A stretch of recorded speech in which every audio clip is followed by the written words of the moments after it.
ఇప్పుడు చూస్తుంటే చంద్రబాబు నాయుడు గారు మోదీ గారిని ఏది అడిగినా కూడా అది ఇచ్చే పరిస్థితుల్లో మోదీ గారు ఉన్నారు అని చెప్పేసి అయితే వార్తలు వస్తున్నాయి.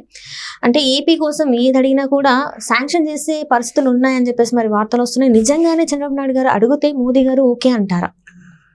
చంద్రబాబు నాయుడు గారు చాలా సందర్భాల్లో చెప్పింది ఏంటంటే ఒక తపనతో చేస్తాడు ఆయన. అంటే రోజుకి 16 నుంచి 18 గంటలు కష్టపడతా అంటాడు ఈ వయసులో కూడా. మొన్న ఎవరు ప్రెస్ మీట్లు కూడా చెప్పాడు, చూశారు కదా, ప్రజావేదికలో కూడా, ప్రజా దర్బార్ కానీ మరలా 95లో ఉన్న చంద్రబాబు నాయుడు మీరు చూడబోతున్నారు అన్నట్టుగా ప్రతిదీ కూడా చకచక ఇప్పుడు ఉద్యోగుల సమీక్ష సమావేశం మ్యాక్సిమం అరగంటకి మించి ఉండకూడదని చెప్పారంట అప్పటికే అధికారులకి. అంటే మళ్ళీ 1995 చంద్రబాబు నాయుడు గారిని తీసుకురాకండి అని చెప్పి చిన్న హెచ్చరిక లాగా. ఎందుకంటే అప్పుడు చాలా అంటే ఆయన అందరూ పని రాక్షసుడు అంటారు కాబట్టి ఆ మనిషిని తీసుకురాకండి, ఇప్పుడు మారిపోయిన చంద్రబాబు నాయుడిని చూస్తున్నారు, మళ్ళీ ఆ మనిషిని బయటకు తీసుకురాకండి. అలాగని ఒక విధంగా ఆయన చెక్ పెట్టకపోతే మళ్ళీ వీళ్ళు మామూలేనమ్మా. అంటే తప్పుగా అనుకోవద్దు, ఇందులో కష్టపడి చేసే వాళ్ళు ఉన్నారు, అలాగనే ఆడుకునే వాళ్ళు కూడా ఉన్నారు. ఆడుకునే వాళ్ళ కోసం మాత్రం కొద్దిగా ఆయన ఆ మాత్రం ఉండాలి.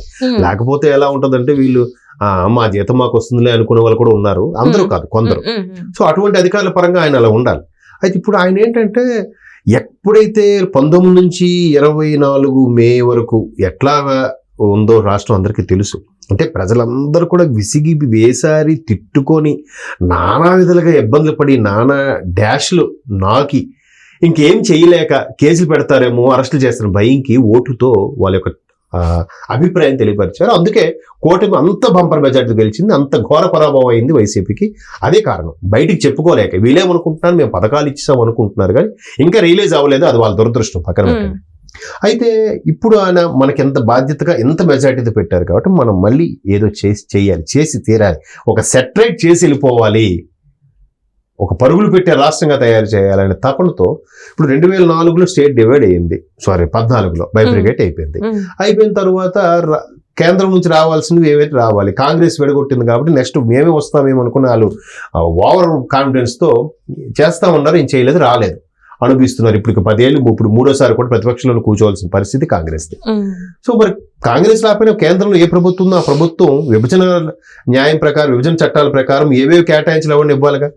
పైగా ఇక్కడ రాష్ట్ర రాజధాని అనేది లేదు. ఏర్పడిన రాష్ట్రం 29వ రాష్ట్రం తెలంగాణ అయినా దీనికి రాజధాని ఉంది. 29వ రాష్ట్రంగా ఉన్న తెలంగాణకు ఉంది, ఎప్పుడో రాష్ట్రంగా ఏర్పడిన ఆంధ్రప్రదేశ్కి రాజధాని లేదు. సో ఇప్పుడు దానికి క్యాపిటల్ కావాలి, నిధులు కావాలి, ఎస్టాబ్లిష్ అవ్వడానికి కొన్ని రకాల మార్పులు చేర్పులు న్యాయపరంగా కానీ చట్టపరంగా కొన్ని సవరణలు ఇవన్నీ అవసరం. సో వీటి నుంచే మొదటి నుంచి పట్టుబడితే వాళ్ళు ఏం చేశారు, 14 నుంచి 19 వరకు ఈయన అడిగి మెల్లగా ఈయన ధోరణిలో అడిగి చేస్తే ఏమీ పట్టించుకోలేదు. ఎప్పుడైతే పట్టించుకోలేదు మరికొద్దిగా వీళ్ళు అప్పుడు ప్రతిపక్షంలో వైసీపీ రెచ్చగొట్టడం వల్ల బయటకు వచ్చేసి చాలా ఫైట్ చేశాడు. అయినా వాళ్ళు మారలే. 19 నుంచి 24 వరకు వీళ్ళు చూపించారుగా, చాలా బాగా చూపించారుగా వైసీపీ వాళ్ళు. ఒక్కసారి రాష్ట్రం మరో 10 ఏళ్ళు వెనక్కి వెళ్ళిపోయింది. మళ్ళీ సెటరేట్ చేయాలంటే ఎప్పుడైనా బేసే కష్టం. ఒక విద్యార్థి దశలో ఉన్న విద్యార్థికైనా పునాది సరిగ్గా పడితే ఫండమెంటల్స్, వాడికి ఏ అక్షరం ఎలా పలకాలి, ఆ టేబుల్స్ ఎలా, మొదట్లో ఆ టేబుల్స్ అన్ని వచ్చేసి వస్తే వాడు మ్యాథ్స్లో కానీ అన్ని సబ్జెక్టు కూడా దిట్ట అయిపోతాడు. అప్పుడు స్టార్టింగ్ ఫండమెంటల్ ఏదైతే విద్యార్థి దశలో సరిగ్గా పడకపోతే వాడు ఎంత స్థాయికి వెళ్ళినా సరిగ్గా చదువు అవ్వదు, ఏదో బైహార్ట్ చేసి ఎక్కించి రాసేస్తాడు. కానీ అట్లాగా ఈయన బేస్ చేసి వెళ్ళిపోదాం అనుకున్నాడు. ఆయన ఇప్పుడు ఏం చేశాడు, ఆయన 94 నుంచి 99, 93 నుంచి 92 నుంచో ఎన్టీఆర్ గారు చనిపోయి ముందు సంవత్సరం, ఇప్పుడు ఆయన 96లో చనిపోయారు అనుకుంటా. అంటే మనకి మ్యాక్సిమం 93లో ఇప్పుడు ఆయన అధికారం చేపట్టారు చంద్రబాబు నాయుడు. ఆల్మోస్ట్ 2004 వరకు కూడా నడిపించాడు ఆయన. 95 అనుకుంటా, 95 తీసుకుని 2004 వరకు కూడా హవా నడిపించాడు ఆయన. నడిపించిన తర్వాత ఒక్కసారిగా ప్లాట్ఫామ్ సెట్ అయిన తర్వాత వెంటనే ఏమైంది, రాజశేఖర రెడ్డి గారు వచ్చారు. రాజశేఖర రెడ్డి గారు చచ్చిపోయిన తర్వాత తెలంగాణ వచ్చింది. ఇప్పుడు అంతా స్టేట్ అయితే సెట్ అయిపోయింది కదా. ఇప్పుడు అలాగే ఆ పునాది వేసేద్దాం అనుకున్న టైంకి 2019లో వైసీపీ వచ్చింది, ఎక్కడికక్కడ తారుమారు అయిపోయింది. ఇప్పుడు మళ్ళీ ఆ పునాది కానీ సెట్ చేసేస్తే బాగుంటుందని తపంలో ఆయన వినమ్రంగానే చూచాయిగానే అడుగుతున్నాడు. ఆయన ఏదైతే విభజన చట్టాలు ఉన్నాయో అవే ఇవ్వండి, స్పెషల్ స్టేటస్ కాకపోయినా ప్యాకేజీ రూపంలో ఇవ్వండి. ఏదైతే క్యాపిటల్కి ఇవ్వాల్సినవి, పోలవరం ప్రాజెక్టుకి ఇవ్వాల్సినవి, రైల్వే జోన్కి ఇవ్వాల్సినవి, లేదా రాష్ట్రానికి రావాల్సిన ట్యాక్సుల రూపంలో ఇవ్వాల్సిన ఏవైతే బడ్జెట్ విడుదల చేయాలో అవి కానీ, లేదా రేపు మరలా బడ్జెట్ ప్రకటించేటప్పుడు కూడా ముందు నుంచే చేయడం చేస్తున్నారు. అలా అని ఆర్జేడీ వాళ్ళు ఏం చేస్తున్నారు, ఆల్రెడీ వాళ్ళు పట్టుపట్టేస్తున్నారండి ఇప్పుడంటే. ఇప్పుడు ఆయన కూడా సినిమా హీరో చేసిన ఆయన ఎంపీ అయ్యాడు, సెంట్రల్ మినిస్టర్ అయ్యాడు. ఆయన అంటే క్లియర్ గా మాకు ఇవ్వకపోతే మేమంటే చూపిస్తామని అప్పుడు బెదిరింపులు ఇస్తున్నారు. వీళ్ళు అలా కాదుగా. స్పీకర్ అడిగారంటే మన వాళ్ళు స్పీకర్ అడగలే.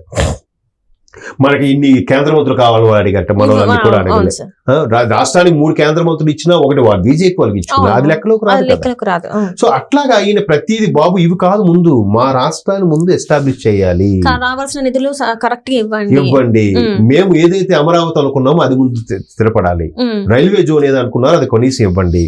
దానికి సంబంధించి నిధులు ఇస్తే మిగతా రాష్ట్ర బౌండరీని పెట్టుకొని కేటాయించుకుంటాం. అలా కాకుండా బయట ప్రైవేటు పబ్లిక్ ప్రాపర్టీతో కలిసి ఉంటాయి కొన్ని ప్రాజెక్టులు, మెట్రో లాంటివి కానీ, లేదా కంపెనీస్ తరలి రావడం కానీ, కొత్త కంపెనీలు ఎస్టాబ్లిష్ అవ్వడం కానీ, అట్లాంటి విషయంలో మేము మరి చూసుకుంటాం. మీరు కేంద్రం నుంచి మాకు ఇవ్వాల్సిన వెసులుబాట్లు కొన్నిటికేంటి, పలానా కంపెనీ పెట్టింది వాళ్ళకు ఒక 5 ఏళ్ళు 10 ఏళ్ళ వరకు జిఎస్టీ మేము అడగం.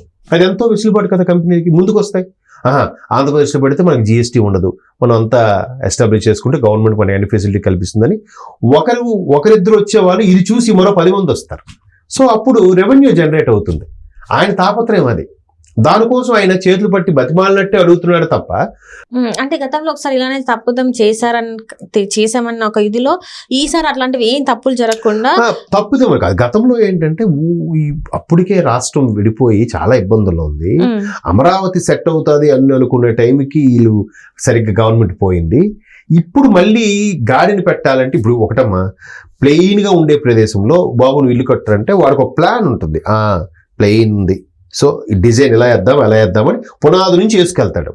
ఇప్పుడు ఏమైంది, ఈయన పునాది వేసి వదిలితే దాన్ని అడ్డదిడ్డంగా కట్టడము లేదా కూల్చేయడం గట్రా చేశారు. ఇప్పుడు మళ్ళీ ఏం చేయాలి, మళ్ళీ మొత్తం క్లియర్ చేసి మళ్ళీ కట్టుకొని రావాలి. డబుల్ వర్క్ కదా. ప్లెయిన్ గా ఉండేదాన్ని ఎస్టాబ్లిష్ చేయడం వేరు, గజిబిజిగా ఉండేదాన్ని ఎస్టాబ్లిష్ చేయడం వేరు కదా. ఇప్పుడు గజిబిజిగా ఉన్న రాష్ట్రాన్ని ఎస్టాబ్లిష్ చేయాలంటే 5 ఏళ్ళు అవ్వాల్సిన 10 ఏళ్ళు పట్టచ్చు, 7 ఏళ్ళు పట్టచ్చు, టైం ఎక్కువ తీసుకుంటుంది. అందుకే ఇంత తాపత్రయం. డే 1 నుంచి కూడా వీళ్ళు ఇప్పటికీ కక్ష సాధింపు ఏవో మాట్లాడుతున్నారు కానీ అటువైపు దృష్టి సారిస్తే ఇప్పటికి లోపల 100 మంది ఉండాలి, 100 మంది నాయకులు ఉండాలి వైసీపీ వాళ్ళు. అదేం లేదు కదా. ఇప్పుడు డే 1 నుంచి కూడా ఎట్లా మళ్ళీ గాడిని పెట్టాలి, ఎట్లా అభివృద్ధి చేయాలి, పైగా పథకాలు లేనిపోయిన పథకాలన్నీ పెట్టేశారు. ఆ పథకాలన్నిటి కూడా వీళ్ళు తప్పక ప్రజలు అటు ఇష్టపడుతున్నారని అనుకొని కొన్ని మొగ్గు చూపుతున్నారేమో అనుకొని ఆ పథకాలను చేయాలి, రెవెన్యూ జనరేట్ చేయాలి, ఎస్టాబ్లిష్ చేయాలి. కొన్ని పథకాలు పనికిమాలిన పథకాలు కూడా ఉన్నాయి, ఆ పేర్లు వద్దులేని మళ్ళీ ఫీల్ అవుతారేమో వాళ్ళు. సో కాబట్టి అవన్నీ చేయడానికి మీరు కొద్ది సహాయ సహకారాలు అందించండి. ఇది కూడా ఎన్డీఏ కూటమిలో మరలా కలిసినప్పుడు ఒప్పందం అయినప్పుడే ఇవన్నీ మాట్లాడుకున్నారు కూడా. బలవంతం లేకుండా రావాల్సినవి ఇవ్వండి, వేరే వాళ్ళతో మాకు సంబంధం లేదన్నట్టుగానే మాట్లాడుకుంటున్నారు. ఒకవేళ అలా ఇస్తే బీజేపీ కూడా ప్లస్ కదా. రేపు పొద్దున ఇప్పుడు ఆల్రెడీ 7 ఎమ్మెల్యేలు తెచ్చుకున్న బీజేపీ ఇంకొంచెం ఎస్టాబ్లిష్ అవుతుంది, రాష్ట్రంలో కూడా బీజేపీ బలపడుతుంది. అది వాళ్ళకి plus. Right, thank you so much. Thank you.